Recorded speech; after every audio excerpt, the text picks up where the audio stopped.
पढ़ना दुख था ना, देखियो दूसरे पे पढ़ना दुख था, लेकिन उस दुख में से सुख खोज लिया। क्या क्या अच्छा हुआ, इससे मैंने 1 घंटा पहले नहीं पूछा, वरना ये मेरे सिर पर दुख में से सुख खोजो। अरुण सागर के प्रवचन सुनने के बाद दुख नहीं आएंगे, इस भ्रम में ना मैं रहता हूं ना आप रहे।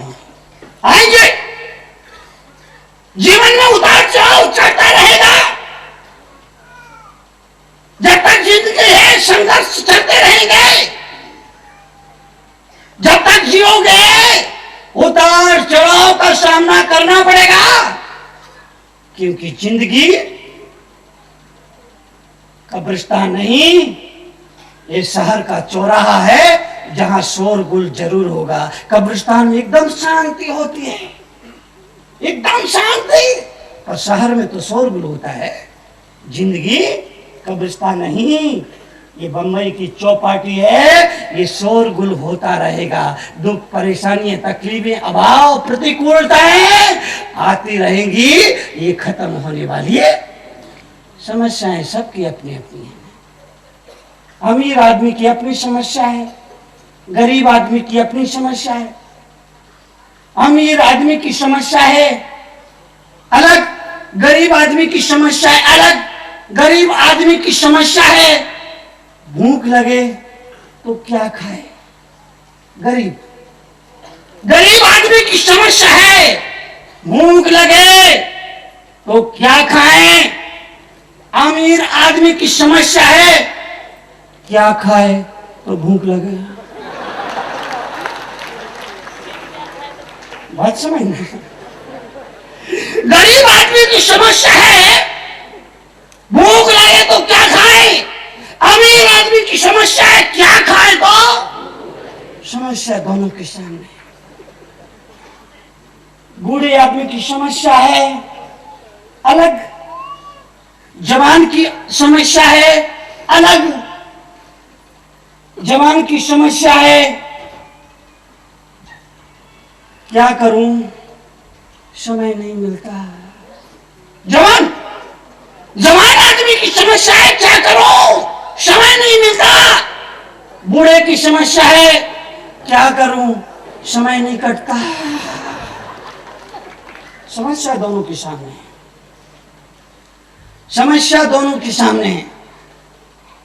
खास आम आदमी की समस्या और खास आदमी की समस्या दोनों के सामने समस्या है। आम आदमी की समस्या है आज क्या पहनूं। आम आदमी की समस्या है आज क्या पहनूं, और खास आदमी की समस्या है आज क्या क्या पहनूं, आज क्या क्या पहनूं। रायपुर में सत्संग चल रहा है, हजारों लोग आ रहे हैं। अब साड़ियां तो दिखाना है, ये पहनू को ये पहनू, ये पहनू को ये पहनू, ये पहनू के 8 दिन में कुल मिलाकर के सभी ड्रेस दिखानी है। क्या क्या पहनू, समस्या है ना। गरीब के सामने समस्या है कि आज मैं क्या पहनूं, अमीर के सामने समस्या है आज क्या क्या पहनूं।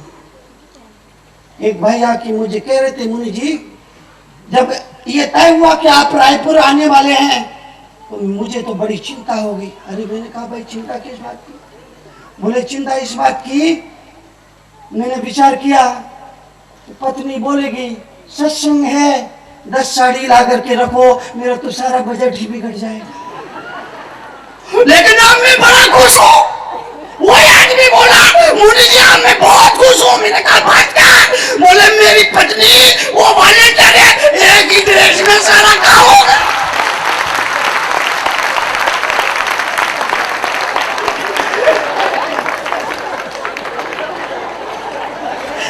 मेरी पत्नी आपके कार्यक्रम की वॉलेंटियर है, ये की साड़ी में पूरा सत्संग।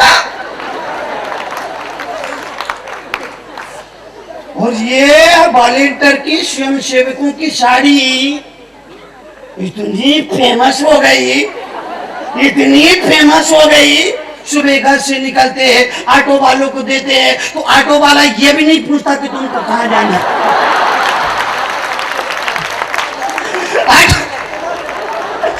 ऑटो वाला ये भी नहीं पूछता कि मैडम बेटी आपको जाना कहाँ है, वरना बेटी बताती है कि उनको कहाँ जाना है। वो ऑटो वालों को मालूम है ये साड़ी कहाँ जाएगी।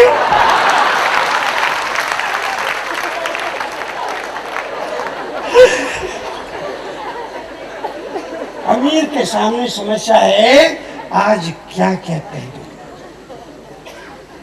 गरीब के सामने समस्या है आज क्या पहनूं। समस्याएं चलती रहेगी, तू भी चल। समस्या जितनी मुझे धर्म सागर का कहा गया पाने को मैं साफ बहुत स्पष्ट कहना चाहता, जब तक जिंदगी है समस्याएं चलती रहेगी, खत्म नहीं होगी। हमें से बहुत से लोग विचार करते हैं जिस दिन जिंदगी में सब तरह की अनुकूलता आएगी उस दिन मैं भगवान का भजन करूंगा। जिस दिन जिंदगी में कोई प्रतिकूलता नहीं होगी उस दिन मैं भगवान का भजन करूंगा। मैं पूछता हूं ऐसा दिन कब आएगा।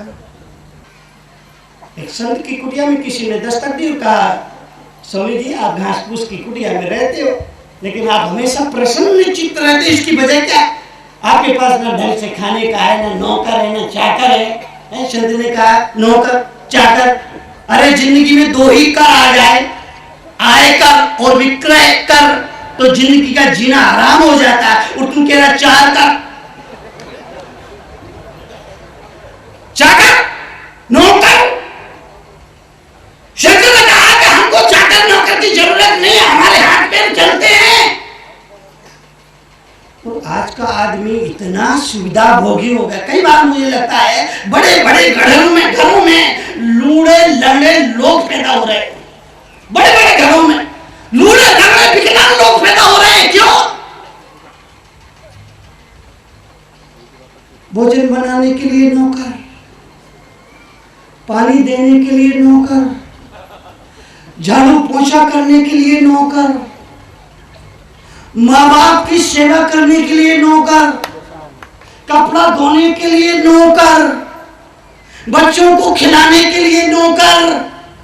मुझे तो सच कहूं बहुत डर लगता है कहीं ऐसा दिन ना आ जाए कि पत्नी के सामने प्यार प्रकट करने के लिए भी नौकर।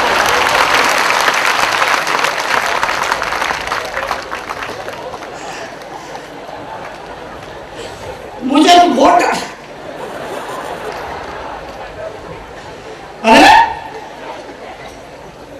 बड़े बड़े घरों में विकलांग लोग पैदा हो रहे हैं। हम इतने सुविधा भोगी हो गए अपना काम खुद नहीं कर सकते, अपने हाथ से पानी का गिलास उठाकर पानी नहीं पी सकते हैं। तरुण सागर का कहा अगर आप माने, आप अपना काम खुद करें। और याद रखिए 3 काम आप खुद करिए। माँ बाप की सेवा खुद करिए, भगवान की सेवा खुद करिए और गुरु की सेवा खुद करिए। इसमें नौकर काम नहीं है।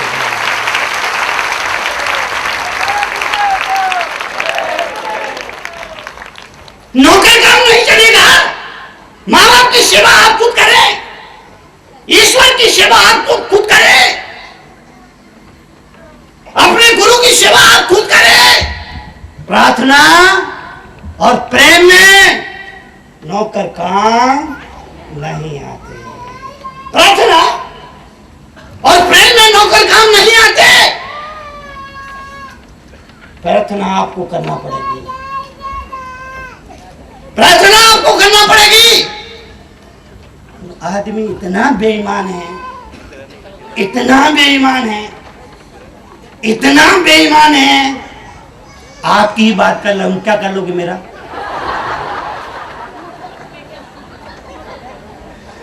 आदमी इतना मंदिर बनाएगा,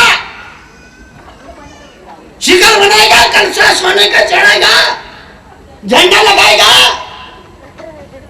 मूर्ति को लाएगा, प्रतिष्ठा अंजनशाला का कराएगा, मंदिर में मूर्ति की प्रतिष्ठा कर देगा और फिर मूर्ति की पूजा के लिए एक पुजारी रख लेगा।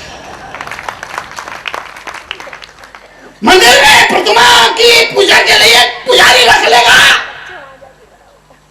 मैंने दुनिया में ऐसा बेवकूफ आदमी नहीं देखा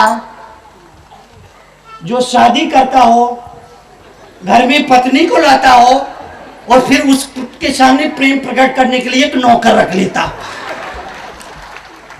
बात कड़वी लगेगी, बात कड़वी लगेगी, कड़वी सच्चाई का सीधा प्रसारण।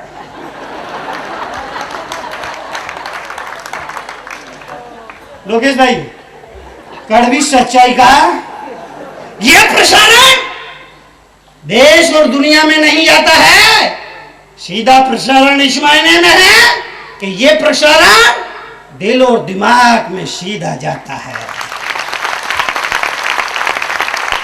इसलिए कड़वी सच्चाई का यह सीधा प्रसारण है, सीधा दिमाग में जाएगा, दिल में जाएगा। प्रार्थना आप खुद करें, आपकी प्रार्थनाएं आपके काम आएंगी। दूसरे लोग आपके नाम से प्रार्थना कर लेंगे, लेकिन वो प्रार्थनाएं आपके काम आने वाली नहीं है। अपने होश हवास में जो आप कर लेंगे, केवल वही आपका अपना है, बाकी का आपसे कोई ताल्लुकात नहीं रखता है। इसीलिए मैं आपसे कहूंगा, घर से बाहर निकलने से पहले लाइफ इंश्योरेंस करा लेना। गवर्नमेंट की पॉलिसी की लाइफ इंश्योरेंस की बात नहीं कर रहा हूं मैं। अगर आपने सुबह सुबह 2 मिनट सच्चे मन से अपने मालिक की प्रार्थना कर ली, तो समझना उस दिन के लिए आपके जीवन का लाइफ इंश्योरेंस हो गया।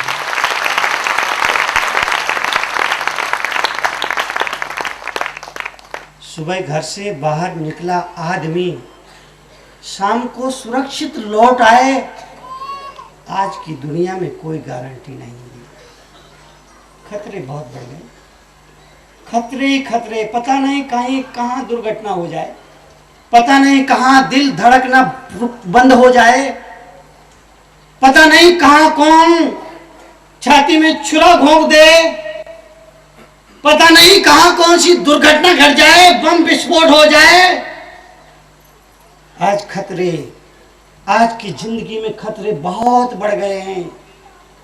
इसलिए सुबह घर से निकला आदमी शाम को सही सलामत सुरक्षित घर लौट आए, इसकी कोई गारंटी नहीं है। इसलिए मेरा कहा मानो, सुबह घर से निकलने से पहले लाइफ इंश्योरेंस करा लेना। और लाइफ इंश्योरेंस से मेरा मतलब, अगर आपने प्रार्थना कर ली, भजन कर ली, सत्संग कर लिया, धर्म ध्यान कर लिया, सच्चे मन से उस ईश्वर को धन्यवाद दे दिया, तो उस दिन का आपका जीवन बीमा हो गया। आप बेधड़क निकल जाइए। अगर कोई दुर्घटना भी घट जाती है तो आपका जीवन बीमा आप पर था, डरने की कोई बात। गवर्नमेंट की पॉलिसी में जो जीवन बीमा होता है, मरने के बाद तुम्हारी पत्नी को, तुम्हारे बेटे को उसका हिस्सा मिलता है, लेकिन सदगुरु के पास, ईश्वर के पास जो जीवन बीमा होता है, उसका तुम्हें ही मिलता है। इस जन्म में ही नहीं, अगले जन्म में भी मिलता है। गुजारिश अपने लिए करो।